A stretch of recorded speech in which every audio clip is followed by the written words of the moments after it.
Iran ने एक ऐसा टेक्नोलॉजी यूज किया है जिसे दुनिया ने पहली बार इस्तेमाल होते देखा है और कहा जा रहा है कि ये टेक्नोलॉजी अभी भी किसी भी देश के पास नहीं है और ना ही किसी ने इसे इस तरह इस्तेमाल किया है। तो आखिर क्या है ये खतरनाक टेक्नोलॉजी?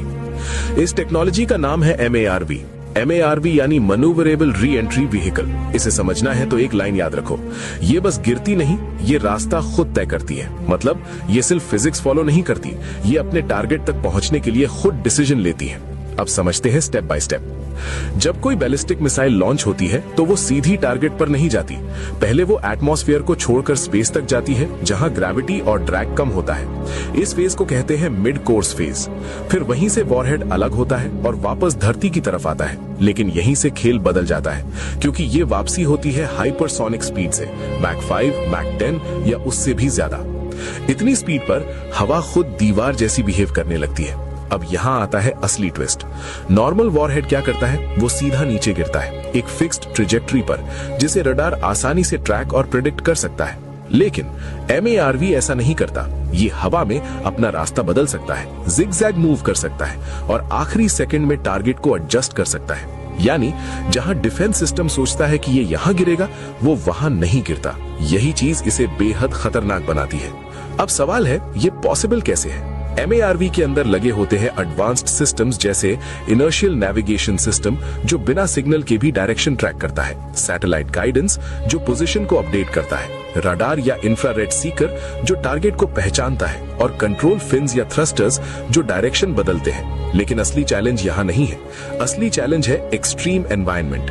जब MARV एटमॉस्फेयर में वापस आता है तो उसके आसपास प्लाज्मा की एक लेयर बन जाती है। अब प्लाज्मा क्या है? ये आयनाइज्ड गैस होती है जो इतनी गर्म होती है कि इलेक्ट्रॉन्स और एटम्स अलग हो जाते हैं। टेम्परेचर हजारों डिग्री तक पहुंच जाता है और सबसे बड़ी बात, इस दौरान कम्युनिकेशन ब्लैकआउट हो जाता है। मतलब बाहर से कोई सिग्नल अंदर नहीं जा सकता।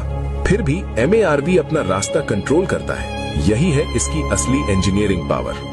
अब सोचो, अगर रडार उसे ठीक से ट्रैक ही नहीं कर पाए तो डिफेंस सिस्टम क्या करेगा?